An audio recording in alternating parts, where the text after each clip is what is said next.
Hi, and welcome to the Dingers podcast. I'm your host, Mitch. This is episode 74, and I'm here with Jake. How you doing after a great weekend of Cubs baseball? Man, I'll tell you what, Mitch, I walked into a bar on Saturday with one of my buddies to watch the game. And of course, I'm in Wisconsin and I know the owner. And he saw me in my Cubs stuff and he said, "Oh, you here to watch the Brewers beat down on the Cubs?" And one inning into the game, he wasn't really talking much anymore. So I'm feeling good. I'm feeling Yep, good. you gotta feel good about that. Well, How you feeling? Yeah. I'm feeling pretty good. I had to drive to Wisconsin on Friday. And as I entered the state of Wisconsin, I made sure to let the whole state know who was in first place, and that is our Chicago Cubs. So yeah, it was a good weekend of watching Cubs baseball from Thursday's opening day. Sadly, a rain out on Friday, but I mean, even the loss yesterday, like it was still fun to watch Cubs baseball again and be able to cheer on the Cubs, especially to see like the sights and sounds and hear Pat Hughes on the radio, hear Yeah. those things like And on TV yesterday was great. yeah, Pat and JD were great. yeah. So like it's nothing gets better than baseball back in our lives, and so we know what we're doing every day. Except for Yeah. like today, you're like, what do I do? Like I know it I'm was kind of a weird. It was very much like I was able, like I really was able to bear down and work like extra hard today, kind of with knowing that I'd have the reward of Cubs baseball tomorrow. yeah. And they play Pittsburgh, so it's like even better. Like, yay, here we go. We might get some two, and we Yeah, and we face Katana tomorrow, so I even know. more reason to cheer on the Cubs, and hopefully they light him up. I feel bad for Q, but I think I tweeted that after yesterday's loss. I was like, yeah, our lineup with all the righties we have are going to tee off against Quintana. Yep. Well, Dingers is proudly part of the ChiCitySports.com podcasting network. Remember, we are free and available wherever you download your podcasts. We also have a YouTube channel at Chi City Sports YouTube channel where you can get extra Dinger content as well as other ChiCitySports.com content. And join the conversation. Follow us on Twitter at Dinger Cubs. And I've tweeted this out. I'm extremely grateful to be able to interact with Cubs fans on Twitter. It's a blast. That's kind of why we got into it, is just to build a bigger community, and it's happened. So we love interacting with you, the fans. So please comment on our posts. We love interacting, cheering on the Cubs together, and doing it for another year is fun stuff. So yeah, join the conversation at Dinger Cubs. And as well, when we're streaming live, throw us a comment, a question, whatever, and we will shout you out and definitely try to answer that question live on. But we're also sponsored by Toppling Goliath Brewery. Go to TG Brews, the beer finder, and find where you can get yourself some great Toppling Goliath beer. I was in Wisconsin, and no free ads, but I had to have the famous New Glarus Come on. beer. Yeah, I was gonna say, you know it. I didn't want to say it because we're sponsored by another beer company, but I mean, Spotted Cow. You have I to will do say it. this. I will say this to give our sponsors some credit.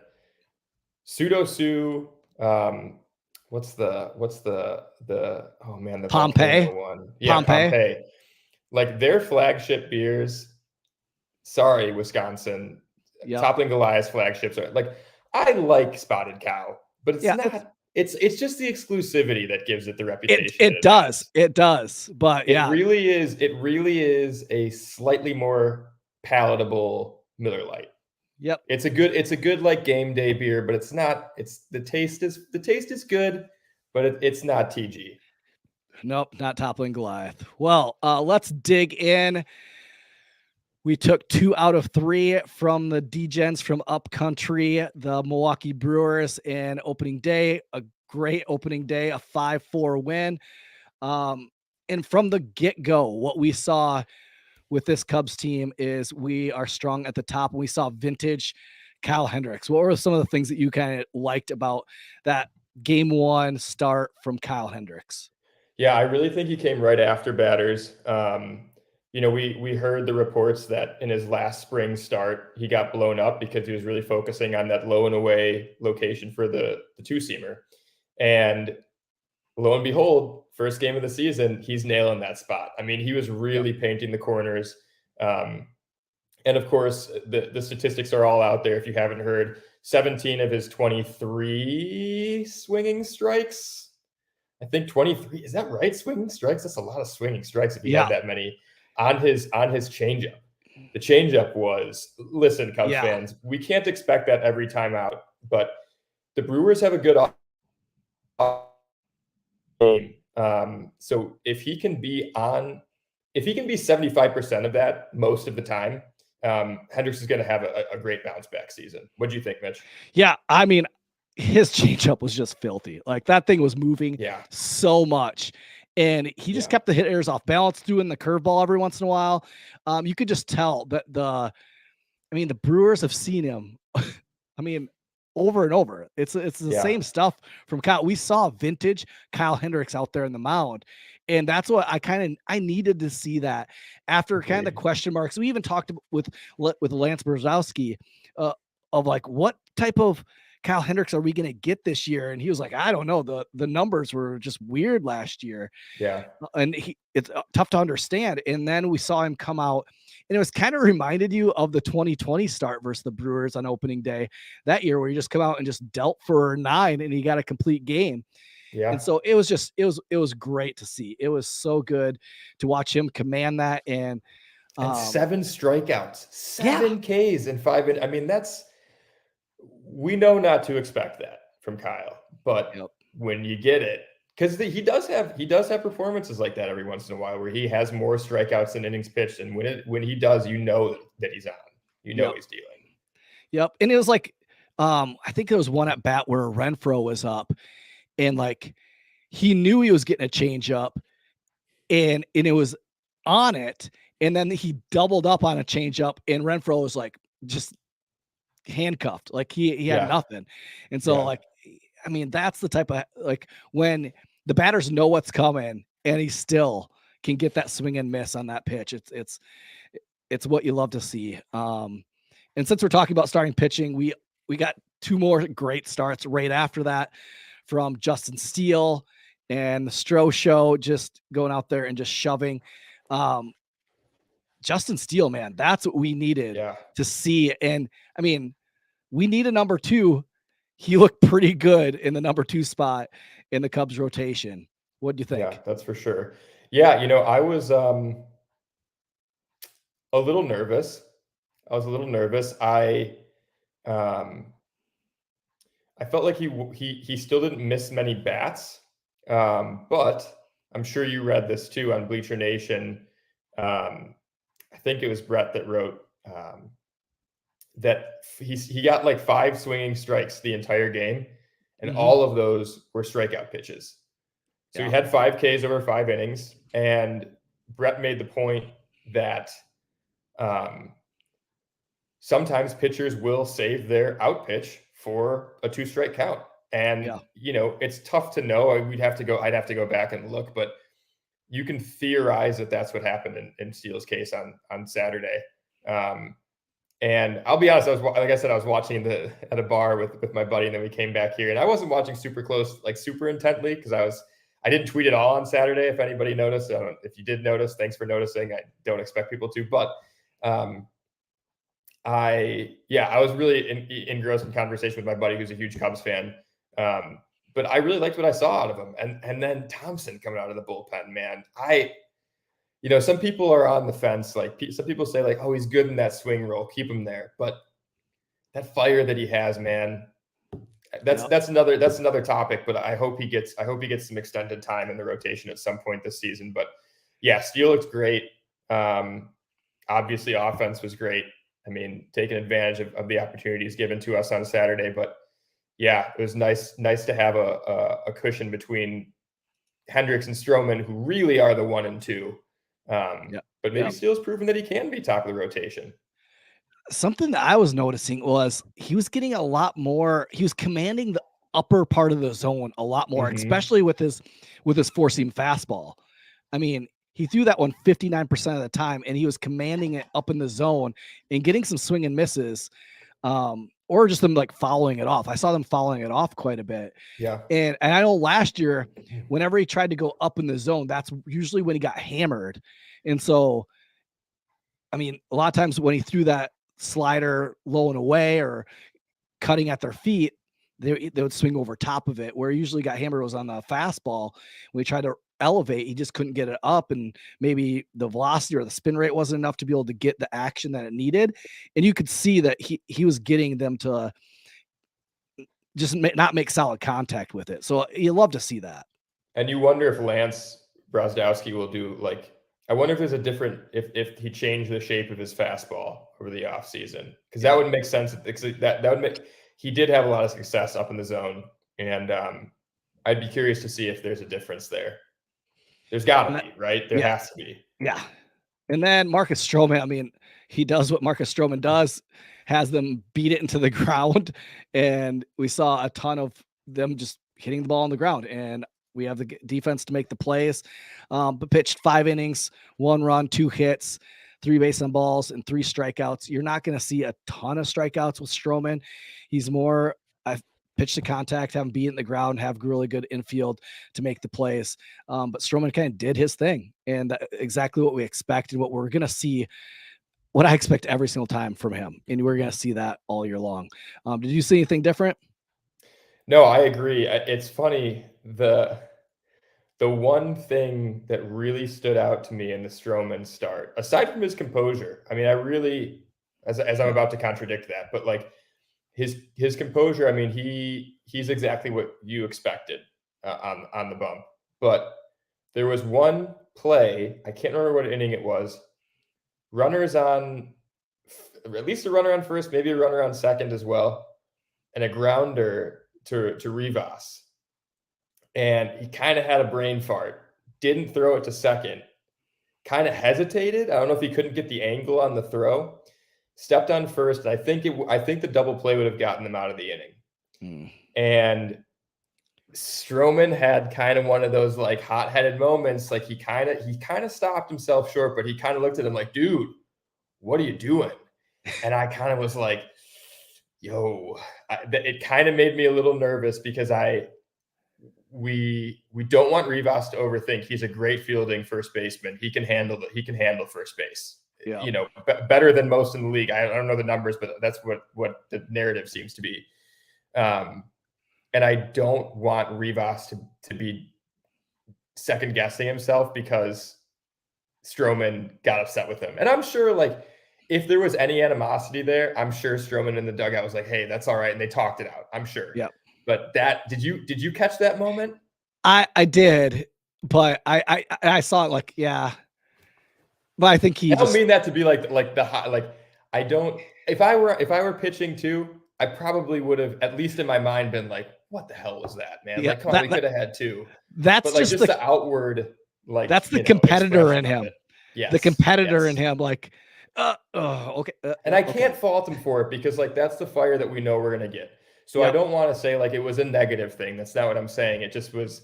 It stood out to me, and I was like, you know, I hope everything was fine there. And they didn't give up any runs that inning, so everything was fine. But yeah, I just thought that was funny. But overall, really impressed by Stroman and his composure otherwise, and everything before the game too. Like I don't know if you saw the pregame highlights of him like walking around the field, and like I think he prayed at the 400 sign. He's just like really like you can tell that he really treasures being at Wrigley and being a Cub. And I think I think a lot of the guys this year really feel that way. Yep. We'll get into that. And we know we talked about that before the pod, but feels a little different this year. Yeah. Well, I mean, that's the starting pitching. The bullpen, I mean, you kind of have to temper ourselves a little bit as Cubs fans. I know it's going to, every team is going through this. They're trying to figure out who their bullpen is. No team has their bullpen set up exactly how they want it. Even the Milwaukee Brewers, and they have a lights out bullpen. Their middle set of their bullpen is pretty shaky right now. They have guys they're tying out. It was a shortened spring training. So we have to understand that. I know yesterday Jesse Chavez gave up some runs. he took it on Instagram from idiotic Oh, that was fans. garbage. Like, Absolute garbage. If so I you will were say out there that. doing that, if you were listening to this podcast and you were out there doing that to anybody, but professional athletes, whoever, check yourself. Come on. Yep. Like you are better than that. Yep. Be better. Yeah. We don't need to be like going and attacking. It's a baseball game. It's Like, disgraceful. It's really disgraceful is what it is. But he handled it, I feel like, with class. And I agree. Jesse, we have to remember that Jesse Chavez did some great things when he pitched with us last time. And I think he's going to have a good year. It was one game at the beginning of a shortened spring training where he struggled a little bit and gave up a home run. It happens. I mean, did any fans go after Peralta for giving up a 3-run dinger to Suzuki? It's like, it happens. They're gonna give up home runs throughout the year. I guarantee you, it's not gonna be first. It's not gonna be the last dinger that he gives up this year. Yeah. So the problem with relievers, and I think, maybe more casual. Actually, all fans probably forget this. Their successes and failures are magnified because they usually come in for one inning at a time, and they're expected to be perfect. But you look at starting pitchers. And, most pitchers give up about a home run a game is probably a fair rate to expect. So they're pitching like 5 innings, we'll say on average. Like I think the average innings pitch is between 5 and 6 last year for a starter. Yep. So keep that in mind that like no reliever is going to be perfect all throughout the game. And I think you phrased it well, Mitch. Yes, that we are trying to figure out what we have in the bullpen. And I think Chavez will be just fine. Yep. And I mean, the rest of the guys, I felt like, we're going to figure them out. And probably by the end of the month, Ross will know who he can count on and who he can't. Yeah. And even then, there's going to be some injuries. There's going to be some guys that are lights out. And if you follow the minor leagues, there's some guys that are just shoving down there.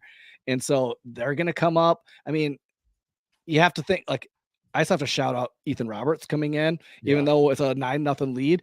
First MLB appearance, comes in and does really, really well. So yeah, it's just great. But let's move over to the offense. Let's start out with our boy Happ. Happ is off to a hot start. I don't know if there's an Ian Happ fan club yet, but I would like to anoint myself the president of the Ian Happ fan. Actually, you know what? Dom probably is. Dom's probably already got that title unofficially or officially. You could try to steal it from him. I mean, I don't think I have the clout. I'll be like the secretary of the fan club or something. Okay. With the caveat, we all know this, small sample size. We're so used to that phrase in baseball. 9 plate appearances for Happ so far this season. And of course, he, the hit by pitch in the knee cut a couple out there. 1 walk, no strikeouts. The thing that I love the most, though, is that Ross is trusting him to bat cleanup. Yeah. I kind of expected that Wilson would bat cleanup or Wisdom. I don't think Wisdom should bat cleanup personally, but I kind of expected that maybe he'd be the 4-hole hitter. But Happ's right for the job.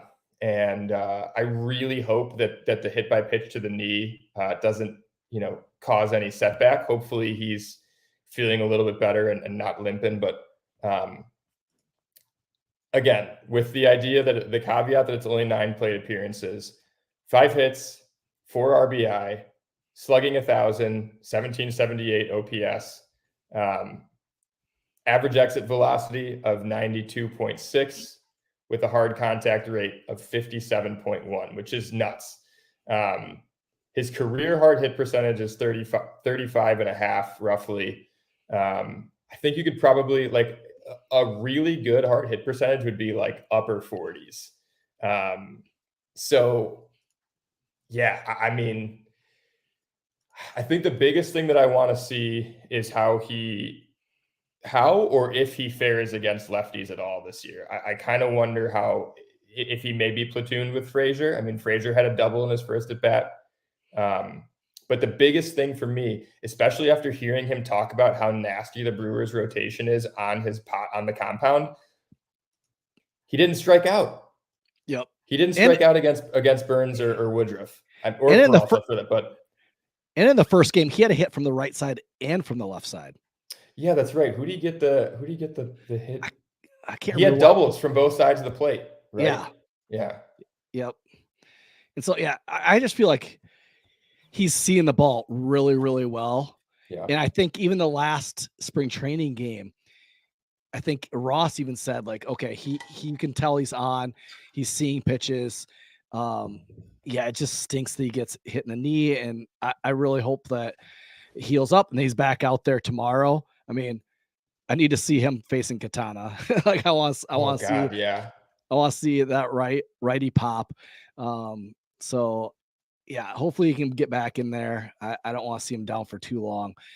But yeah, let's get into a little bit of before we get into talking about Seiya and the rest of them. There is a definite different look to this Cubs offense. And it's something that we've kind of asked for a number of years. And now we are finally getting it where it's contact, contact, contact.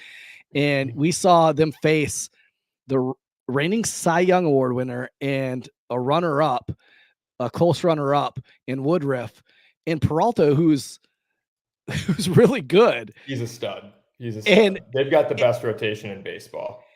And you saw like they've not tried to do too much. They kind of lived within themselves.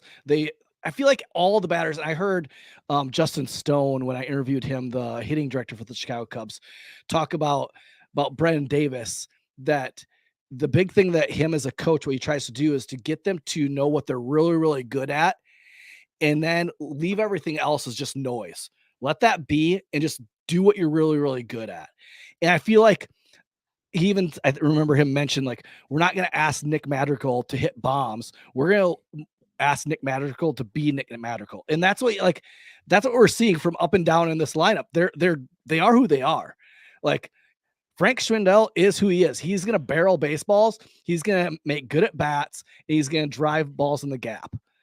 Like, that's who he is. Ian Happ. Like, I think, and it's allowing them to just become themselves. And it's kind of a weight off their shoulders. So you even see like Frazier talk about coming to the Cubs and not having the Yankee thing over top of him. Like, it's just allowing the hitters to just be themselves. And like, we can even bring up Seiya Suzuki. Like, man, like it's a pleasure and it's a fun to watch him take at bats, like him working counts, like every single time he's seeing at least, I think he's averaging seeing at least 4.39 pitches per plate appearance.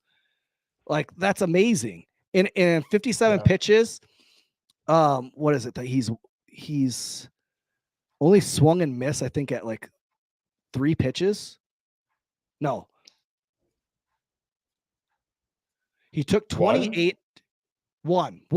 He swung and missed 1 time. Yeah. Like, it's just like great plate appearance after great plate appearance. The 3-run shot just kind of topped it off of already a great weekend. Yeah. But like, even on Saturday, him working counts, taking walks, not trying to do too much with the bases loaded. Like, you're the new guy up to bat. You want to be the guy that's going to drive in all the runs, and he stays within himself.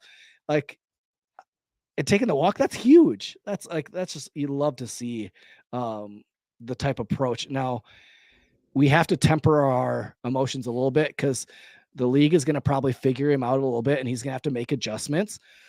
But I think he has the skill set to be able to, like, he has the way to barrel up baseballs that even when he has to adjust, he's still going to be able to make good contact and put together really good at bats.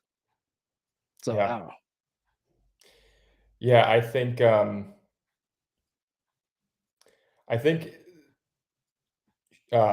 Seiya is like the bases loaded example is exactly as Scott mentions that. Scott Crawford on YouTube said Seiya has only swung at 4% of pitches outside of the zone. The league averages 32%. That's amazing. Like, yeah. And I think before we started recording too, we talked about the defense. And we have to remember that he's a Gold Glove defender. Yeah.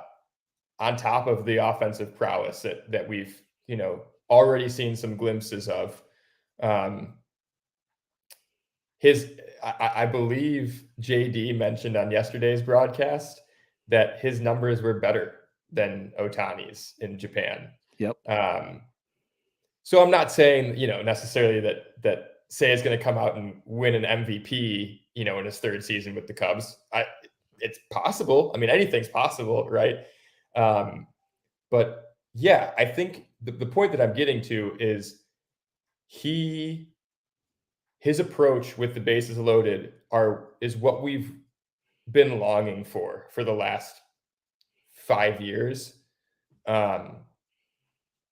Do what you can, and like you said, Mitch, play within your strengths. I feel like we were so used to seeing guys swinging for the fences instead of being content with playing station to station. And already, again, it's 3 games, but if we can maintain that approach that they showed against 3 of the probably top 10 pitchers in the league, I would say Peralta's close, if not in the top 10.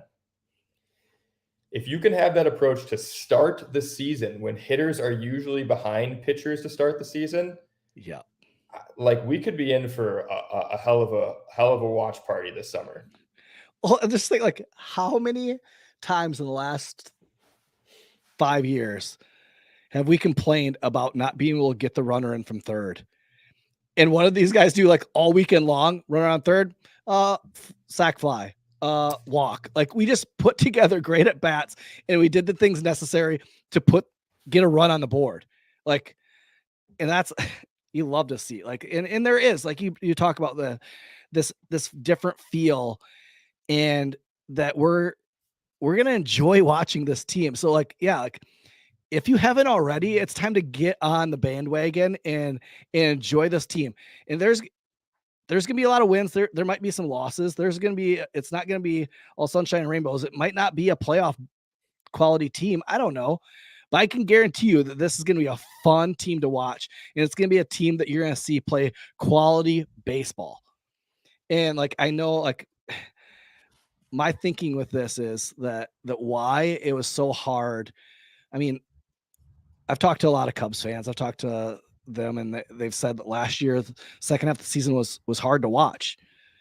And I get it. I get that you're so connected to those Cubs players.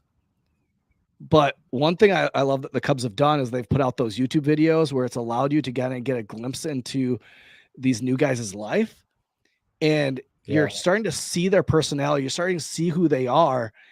Like, I don't know. Like, I love this team. Like, they're fun. Like, I enjoy Nick Madrigal. I know he struggled, but I really think that he's going to be something special of just putting the ball in play.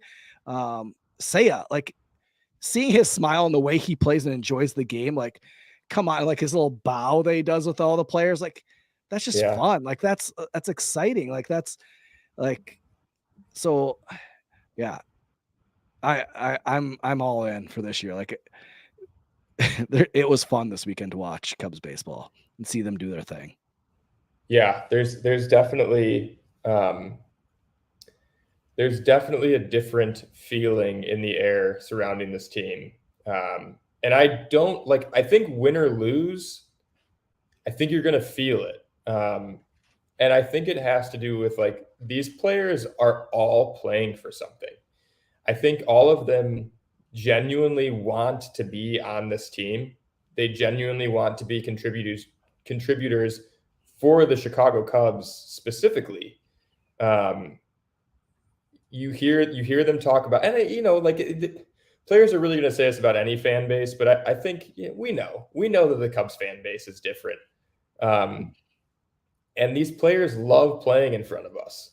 And I mean, that should feel great from our perspective, but then also, like, these guys want to be here. Whereas, maybe, like, we found out that maybe some of those core guys didn't want to be here.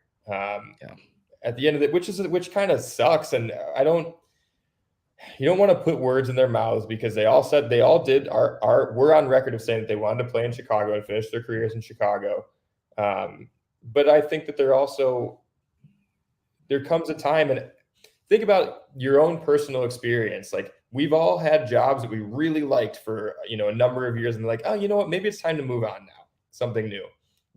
Baseball's a job for these guys. So I don't know. I think these guys are coming out here and they're going to give it their all every day. And I think you could feel that in the first 3 games. I tweeted on Sunday when we went down 4-3 and then we tied it. Was that that was the bases loaded walk, right? Yep. Or no, it's pass ball. It was a wild pitch from Cousins. Yep. And I just said, I knew that somehow we would come back to tie it. You could just feel that with this team. And it's been a while since we've felt that. Yep. Well, even I think I tweeted out, like, when we got down, it's just fun because, like, hey, let's see how this team responds.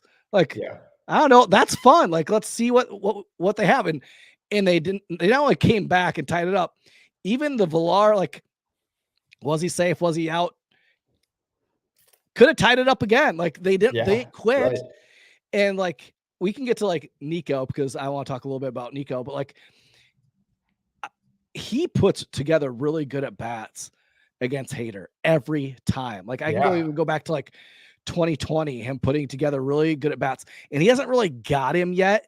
One of these times, I'm predicting this year that Nico hits a home run off Hader, and it's going to be a big time home run. Like, he fouled off a handful of pitches on Sunday, right? I mean, he was in that at bat. Yep. So, but Nico, man, like, our shortstop, he has put together, like, big 2-run dinger on opening day, exit velo of 98.1. Yeah, that's the average exit velocity of his balls in play. Yeah. So that's top 4% of the league right now. It's going to come down, but the point is he's hitting the crap out of the ball right now. The problem, I don't have this stat up, but the problem is his average launch angle is -5 degrees. Oof. So this is something that he talked about going into last season, was working on the line drive approach and getting a little bit more loft, not a fly ball approach, but getting a little bit more loft on his batted balls. And if we can see that average out to like a 7, 8, 9% angle, or 9-degree angle, I should say. And he keeps the average exit velocity like around 90 to 92. Nico's going to have a huge season. Yeah. Yeah. Well, it was fun to watch Cubs baseball. Let's look forward a little bit. We have a 2-game series versus the Pittsburgh Pirates. Quintana's going to be on the mound tomorrow. I don't know who's pitching game 2 of that one. Do you know who it is? Hopefully it isn't Keller, because Mitch Kellers can shove. Yeah, he got lit up in his first start this year too, though. So I don't know. He throws a pretty straight fastball, and I was watching, his command is not good. Rough. Yeah. As far as sticks, Brian Hayes, he just signed a huge contract with the Pirates, so he's going to be around facing the Cubs for quite a while, but he's excellent third baseman. If you remember, I think it was last year, went down with an injury, I think on opening day, and then he kind of never really got back in the groove of things. Brian Reynolds, a stud center fielder for them. It's just they have no pieces around them. Cole Tucker, but besides that, they're pretty soft when it comes in their lineup. Pitching, they don't really have anything. They do have a stud bullpen guy. What's his name? Bednar. Bednar is very good. I thought it was one that had a nasty, like, high spin rate. One of them was like, I just remember from last year. It was crazy. But Smiley's going to be going for the Cubs, and then Hendricks is going to be pitching game 2 versus the Pirates against Thompson from in the rotation for the Pirates.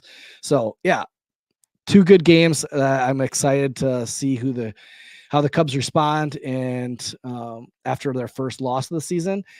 And they need to win these against the Pirates. They need to, every NL Central team is saying they need, especially when it's the Cubs, Cardinals, and Brewers. They're thinking we need to beat the teams who we should beat if we want to win the division. And so it's no different. The Cubs need to come out and play really well.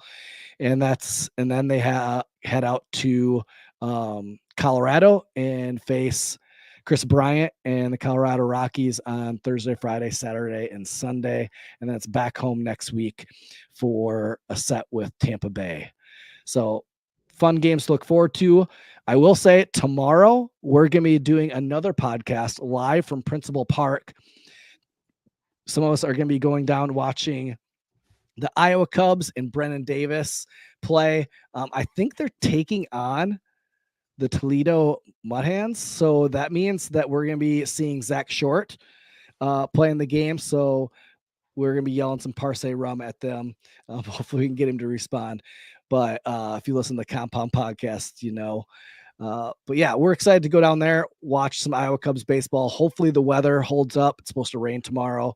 That holds up and we can be able to watch that game. But we'll be showing you some of the games live tomorrow if you're interested in watching or listening to us talk some baseball tomorrow as well.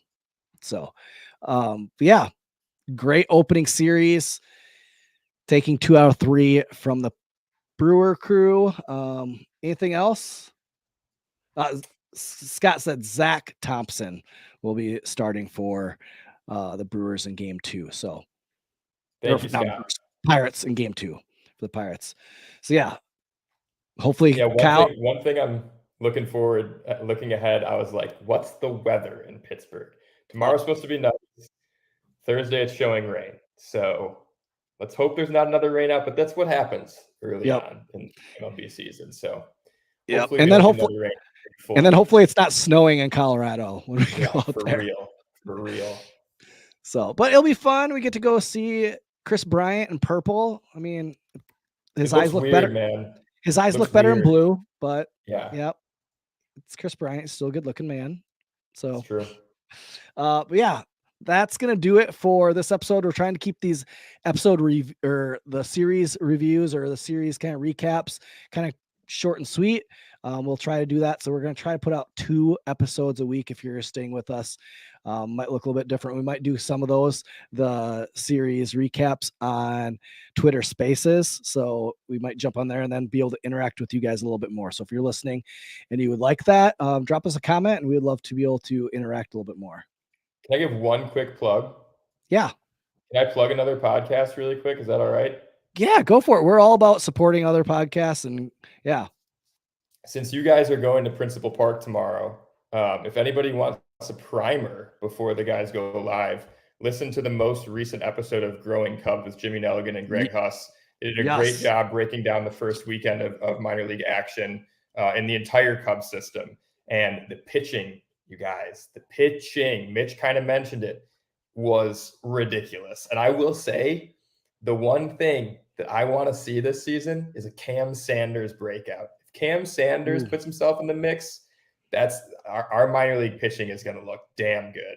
That's a quick plug for Growing Cubs. They do great work covering the minor leagues. Yes, we've had Greg Huss on. He's great. So yeah, go listen to that. I mean, weekly, go listen to that. Subscribe because they're it's awesome. Tough for us to cover all of the minor league stuff, but it's great that you guys get to go to Principal Park tomorrow. But if you want a full rundown, they've got you covered. Yep. So yeah, I mean, too bad we couldn't see Caleb Killian. He pitched great over the weekend. Yep. But the Cubs have some fun, interesting guys on their roster, guys that we could be seeing with the Cubs here this year. Ben Leeper in the bullpen throws gas. I guarantee you we're going to see him sometime this year. Caleb Killian, like I said, I guarantee you sometime this year we'll see him. It's. And if you remember Robel Garcia back in the day, he's back. He's been tearing the cover off the ball for the Iowa Cubs so far this year. So yeah, we're excited to get down to Principal Park, enjoy taking in a game at a ballpark. So yeah, so that does it for episode 73 of the Dingers podcast. Again, catch us tomorrow. We'll be live from Principal Park catching an Iowa Cubs game. But thanks for listening to episode 73 of the Dingers podcast.